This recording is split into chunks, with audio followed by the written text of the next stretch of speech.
O SeaWorld vem se reinventando nos últimos anos. Hoje você vai entender melhor como que é a atuação do parque, o manejo dos animais e a visitação turística por lá. Bem-vindo a mais um episódio do podcast Uai Turismo.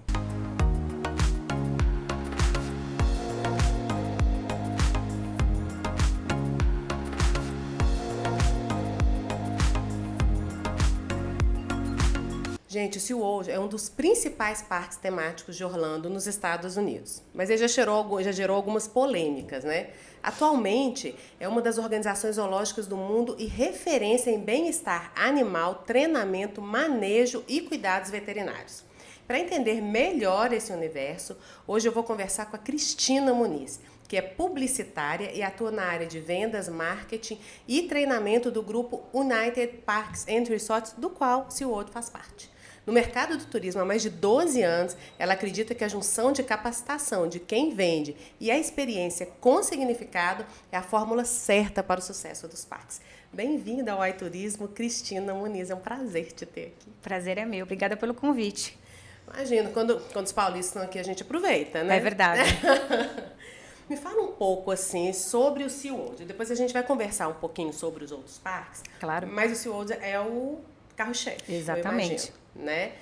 E assim, ao longo dos anos, ele já passou por algumas polêmicas com relação ao trato dos animais, ao cativeiro dos animais. Quais que foram essas polêmicas? Elas foram resolvidas? Como que se treina hoje o agente de viagens para vender esse parque em especial? Bom, vamos lá.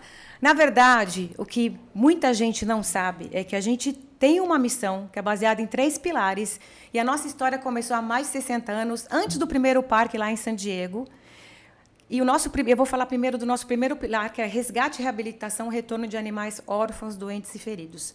Na verdade, o nosso goal é resgatar, reabilitar e devolver os animais para a natureza. E toda vez que existe a possibilidade, a gente faz isso. Quando, Cris? Quando o animal pode sobreviver por conta própria. É o SeaWorld que decide isso? Não. É um órgão do governo americano que decide isso. E aí eu vou dar um exemplo para vocês, que acho que fica mais fácil da gente ilustrar. Há 2 anos atrás, em maio de 2022, chegou para nós uma mamãe peixe-boi. É o animal que a gente mais resgata na Flórida, tá? Chamada Reckless. Ela sofreu um acidente que foi causado por uma hélice de um barco. Ela foi resgatada junto com a bebezinha dela, que chamava Shur, que ela tinha 2 semanas de vida.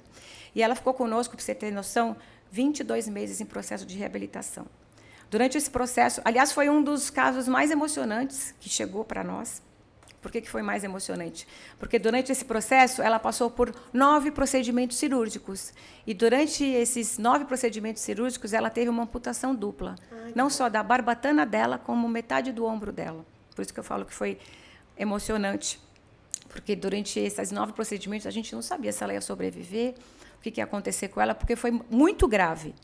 E em janeiro desse ano, não só a Reckless, como a bebê dela, que já não era mais bebê, foram devolvidas com êxito para a natureza. Mesmo com amputação? Mesmo com amputação dupla. Então, é um caso que foi resgatado, reabilitado e foi devolvida com êxito para a natureza. Todos que são devolvidos para a natureza, eles vão com um chip, porque a gente quer saber se eles estão bem, se eles precisam ser resgatados de novo. Muitos casos de peixe-boi, eles precisam ser resgatados de novo. Esse chip passa que tipo de informação? Aonde eles estão, é um tipo de um trackless. Aonde eles estão, se eles estão se alimentando bem. Não só o SeaWorld faz esse trabalho, mas outras instituições parceiras nossas fazem esse mesmo trabalho, como o Seaquarium de Clearwater, o Aquário de Atlanta, instituições de renome nos Estados Unidos. Dei um exemplo de um animal que foi resgatado, reabilitado e devolvido. Mas existem muitos outros animais que são resgatados, reabilitados e não podem ser devolvidos porque precisam de intervenção humana para continuar sobrevivendo. E a gente tem muitos casos nos nossos parques de animais assim. Todos que estão conosco, eles nasceram conosco ou eles foram resgatados e não puderam ser devolvidos para a natureza. Nenhum animal saudável foi retirado do habitat natural dele, sempre em alguma condição específica. Aliás, existe uma lei nos Estados Unidos que é proibido fazer isso. Tá? Existe um habitat chamado Rescue Center, que é aberto à visitação ao público de peixe-boi e de tartaruga.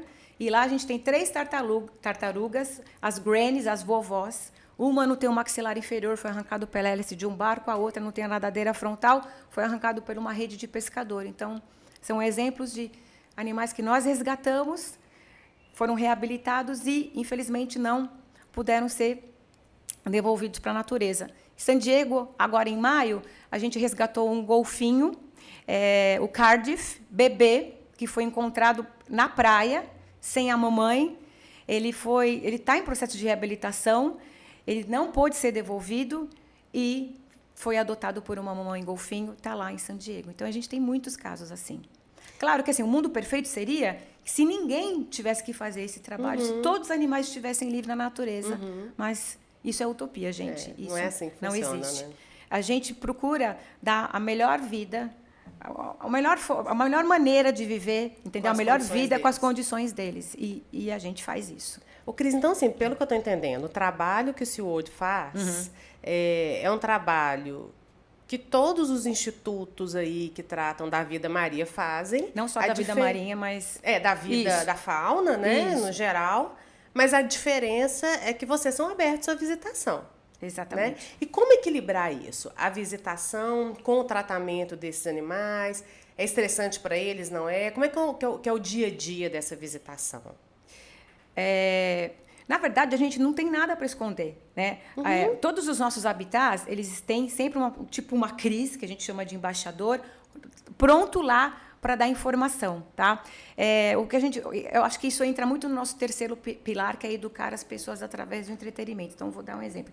Todas as nossas atrações, elas fazem menção a um animal ou a um tema da natureza. Então, a gente quer que as pessoas nos visitem, se divirtam, porém com um propósito.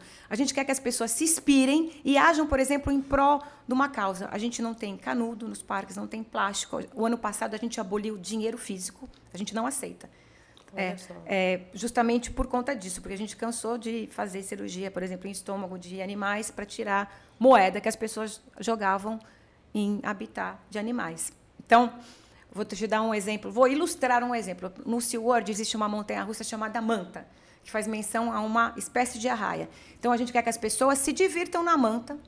Costumo brincar, que separem o corpo da alma, porque a gente faz isso muito bem. Inclusive, na fila da manta, existe uma série de aquários com várias espécies de arraias, inclusive a manta, que as pessoas vejam as arraias, que se inspirem, por exemplo, e vão até a praia e façam uma limpeza de praia. Entendam que não dá para jogar lixo na praia. E que é papel de cada um. 80% do oceano está comprometido. O animal que está no oceano não sabe diferenciar o que é comida do que é lixo. Tudo que vai no ralo da nossa casa termina de alguma forma no oceano. Vamos ser conscientes, lavar a louça, fecha a torneira, escova o dente, fecha a torneira, recicle de forma consciente, apesar do Brasil não ter uma reciclagem correta.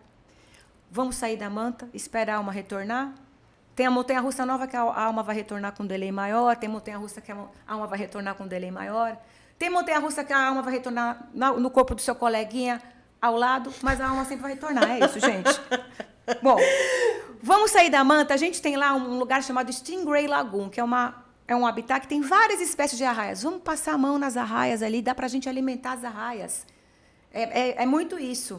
Vamos entender que, através de um ato pequeno, a gente pode fazer a nossa parte. Isso chama experiência com significado. Isso chama educar as pessoas através do entretenimento.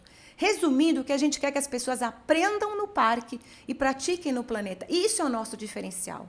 Entendeu? A gente quer que as pessoas não esqueçam daquele dia da visita. Isso é muito latente nas crianças. A gente percebe, quando eu estou no parque, levando o grupo no parque, a gente vê muito isso nas crianças, sabe? A criança vai lá, ela tem o primeiro contato com uma espécie de animal, ou ela senta num estádio, ela vê uma apresentação, ela vê um treinador tendo contato com um golfinho, ela vai estudar para ser treinador, porque ela viu aquela pessoa, ficou arrepiada toda vez que eu falo, tendo contato com o golfinho. Então, é isso. Quando termina a apresentação, o treinador ele fica lá, pronto para dar informação. Então, tudo nosso, ele tem um porquê, ele tem um propósito. Vamos combinar também. Falei pra caramba, né? Não, é isso mesmo, é para falar. Vamos combinar também que, assim, ninguém vai entrar no Google para falar como cuidar da vida marinha, como ser sustentável na praia. Não é essa a busca que as pessoas fazem. Então, ensinar com entretenimento, com diversão, dá para aprender de uma maneira também mais lúdica, né? Não precisa ser tudo tão acadêmico. E eu acho que isso os Estados Unidos fazem muito bem. Exatamente. Né? E a sua opinião, então, sobre a opinião da Cris? Equilíbrio e entretenimento em conservação. Como é que você entende essa tríade aí funcionando? E depois eu queria que você falasse um pouquinho dos pilares. E eu acho que, assim, eu acredito muito no trabalho que a gente faz. Eu sou muito, bom, não preciso nem falar, né? Eu sou muito entusiasta, assim, da missão do SeaWorld. Eu acredito muito, sou muito ativa em tudo que nós fazemos. Eu estou sempre presente. Toda vez tiro férias, pergunta para onde eu vou. Eu vou no SeaWorld trabalhar no manejo ali. Eu tenho uma amiga que trabalha ali no trato dos animais. Eu vou fazer exame em golfinho, tirar sangue de tubarão. E eu acho que o equilíbrio é muito isso. Eu acho que a gente tem que fazer as duas coisas, mas eu acho que a gente aqui está muito atrasado. Infelizmente, a gente está muito atrasado. E a gente está vivendo num mundo muito chato, onde as pessoas falam muito sem o menor conhecimento de causa. Por que você acha que a gente está chato? Me fala. O que a gente está fazendo de errado?